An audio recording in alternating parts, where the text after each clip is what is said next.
So in this lecture, I want to help you see how to restructure your computer program to account for mass and pressure in a more elegant way. The principal reason to do this is because we are eventually going to include not just mass and pressure, but also luminosity and temperature.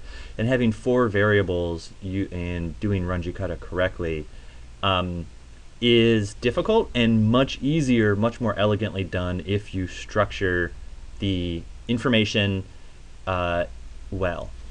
So up to this point, you've probably been holding mass in an array of 1,000 elements, each element representing the mass enclosed by a spherical shell, and then having a separate 1,000 element array for pressure.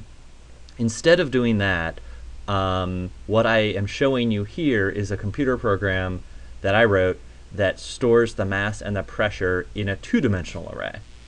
So I'm going to put this code up on D2L, and you're welcome to use it and edit it for the next, to help you in your next programming assignment. So I want to just highlight a few things. Of course, let's start at the top. Do the usual importing of a library and then define all the variables appropriate for the isothermal cloud. And then the big difference is in here, where I have a variable called state array that is a two-dimensional array. That's the 1000. You can think of it as a rectangle, or if you want to think of it in terms of like a spreadsheet, it's 2 columns, 1,000 rows.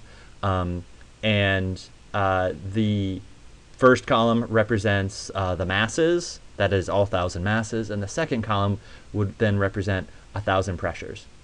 And so I fill in the first row in the next two commands using the total mass and initial pressure, define the radius, define the step size, and then I define the dmdr and dpdr. Now the dmdr requires as input the radius, the mass, and the pressure. And instead of providing as input separately the mass and the pressure, I do something a little more elegant here.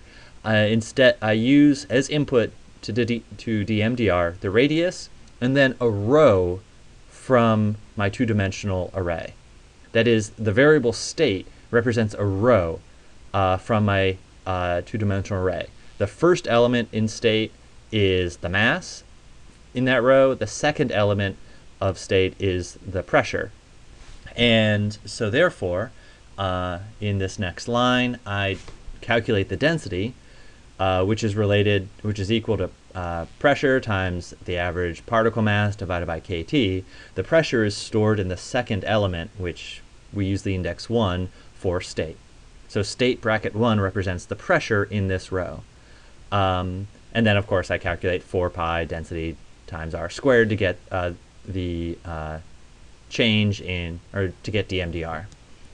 I then do something equivalent for dpdr. Again, I calculate the density within dpdr and then return the equation for dpdr, knowing that the enclosed mass is stored in the state bracket 0, that is the first element in the state array. Okay, now I'll return to dfdr in a moment. My main program is contained starts in this for loop. This is a standard structure where it iterates over almost the entire array. I haven't gone all the way up to 999 for a reason I'll discuss later. But I increment radius in the usual way, and then I calculate my k's. So K1, K2, K3, K4. And what I want to do is calculate the derivatives. So, and instead of calculating dmdr and dpdr separately, I do something a little clever. I calculate the derivative of a row. Since the first element of a row is m and a second element of the row is p, a derivative of a row will be an array that has dmdr as the first element and dpdr as the second element. I've defined this to be dfdr. dfdr represents the derivative of a row with respect to radius.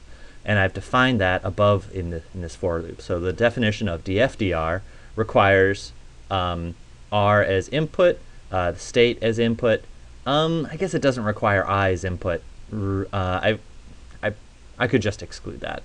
I've actually included it because of something that happens later on, but you could not have that here.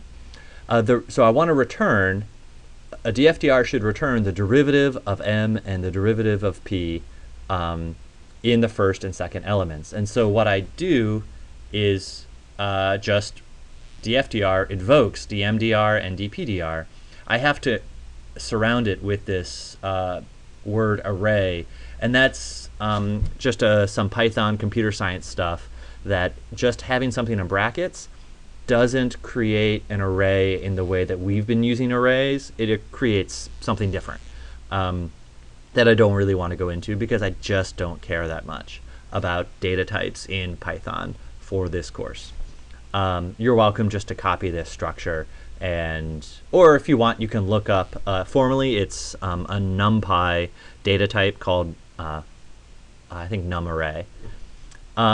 Anyways, so what K1, let's go back down to the for loop. K1 is the derivative of the first row elements, so it's dmdr and dpdr combined into an array, and it just takes the derivative at our shell, at our initial shell value, so r.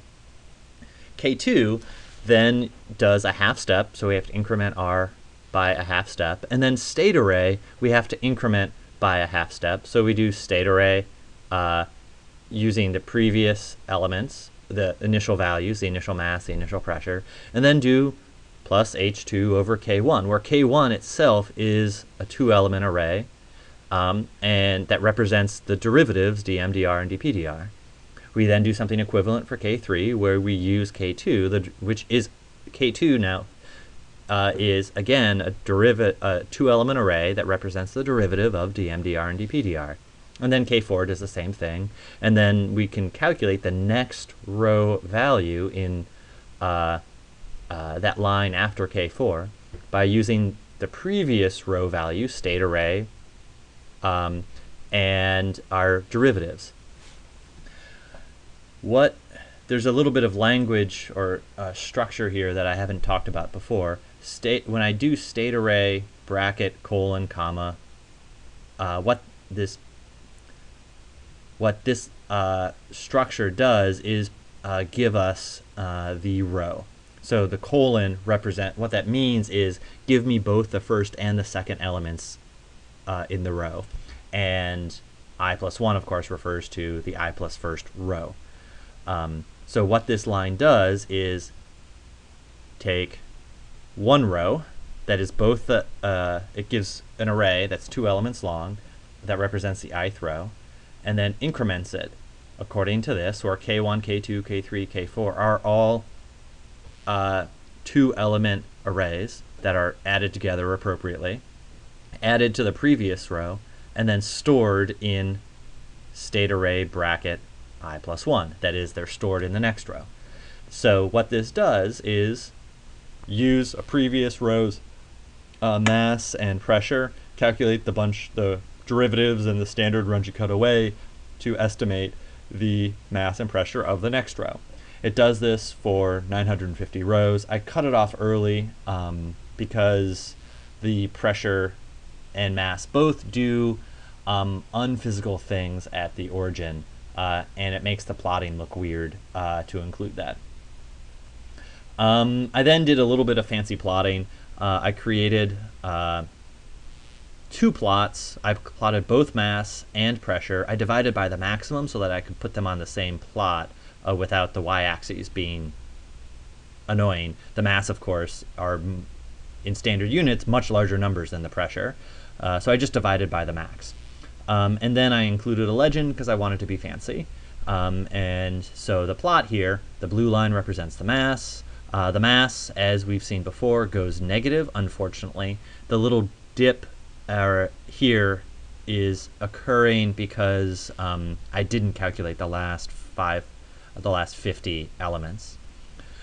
because the mass goes negative, the pressure starts turning over, and that's just not, it doesn't actually occur. It's not physical. It's not what this system actually does.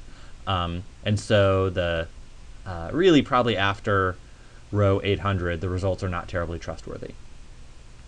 But you now have a structure that is much more elegantly used to include multiple variables. So we are going to include temperature, and we are going to include pressure, or temperature and luminosity, both of which can change as a function of radius. And now, in order to incorporate that, what we need to do is redefine state and the state array and state variables. So state array, to include temperature, say, would now, state array would have, each state variable would have to be 3 elements long, and the state array variable would have to be 3 by 1,000 elements long. We would have to define how temperature changes, that is dTdr, and then we would have to incorporate dTdr into dFdr, but then our for loop would largely be the same. Okay, I'll stop there.